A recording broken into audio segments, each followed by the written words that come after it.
And with that, I would like to welcome the man with strong left hook, Steve Novick.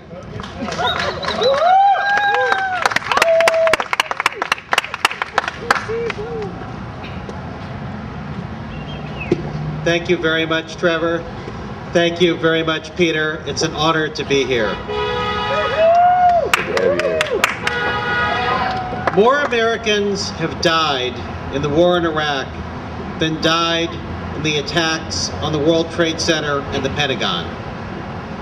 That's a sad fact that the people responsible for this war need to be held accountable for.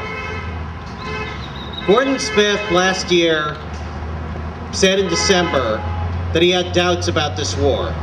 He was asked if he felt any remorse or regret for supporting it unstintingly for 4 years. And his response was, "That's all history." That's all history? Thousands of dead, billions of dollars? That's all history. He feels no remorse or regret. That in itself is enough to remove this man from the United States Senate. Yeah.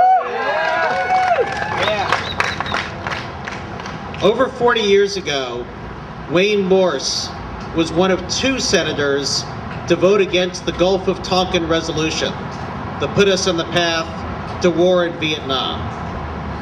Oregon deserves a senator with the courage of Wayne Morse. Yeah.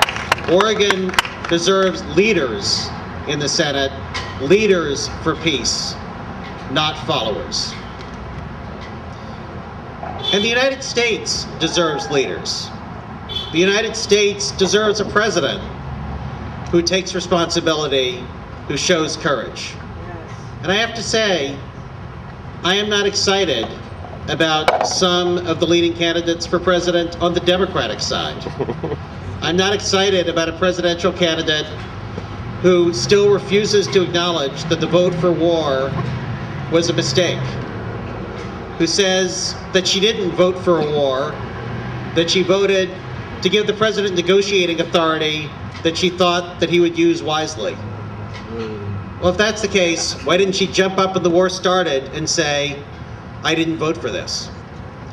And I am not thrilled with too many Democrats who, when they present the president with a timetable for withdrawal along with funding for the war, and the president vetoes it, meekly tuck their tails between their legs and send him back money without a timetable. They don't need 60 votes to end the war. He needs 51 votes to keep the war going. If he vetoes funding with a timetable, send him back funding with a timetable. If he vetoes that, send it back again. If he vetoes that, send it back again. Ultimately, either there's a timetable or there's no funding and no war. That's the kind of common sense, that's the kind of bravery that we need in the United States Senate. Some people have shown that kind of bravery. I'm proud that Ron Wyden voted against the war from the beginning. I'm proud that he continues to vote against funding now. I'm proud that Russ Feingold voted against the war from the beginning. I'm proud that he was the one vote against the Patriot Act. There were 2 votes against the Gulf of Tonkin resolution. There was just 1 vote against the Patriot Act. That's a depressing sign of a lack of progress, I would have to say. We need to end this war. We need to end it quickly. We don't need to leave permanent military bases. We don't need to leave a residual force. We need to get out. We do, I think, owe it to the people of Iraq to try to do what the Baker Commission suggested. I can't believe I'm quoting James Baker. I think that we should try to engage the regional powers, talk to Syria, talk to Iran, ask if they have influence with some of the warring factions within Iraq, and if there's some role for Americans to play in helping collectively to end the war. But if that's not a possibility, we need to get out. We need to get out lock, stock, and barrel. We cannot leave a residual force to serve as a target and a provocation. We need to end this war. We need to hold the people responsible for it accountable for it. And that includes an investigation into impeachment. John Frohnmeyer said it before I did.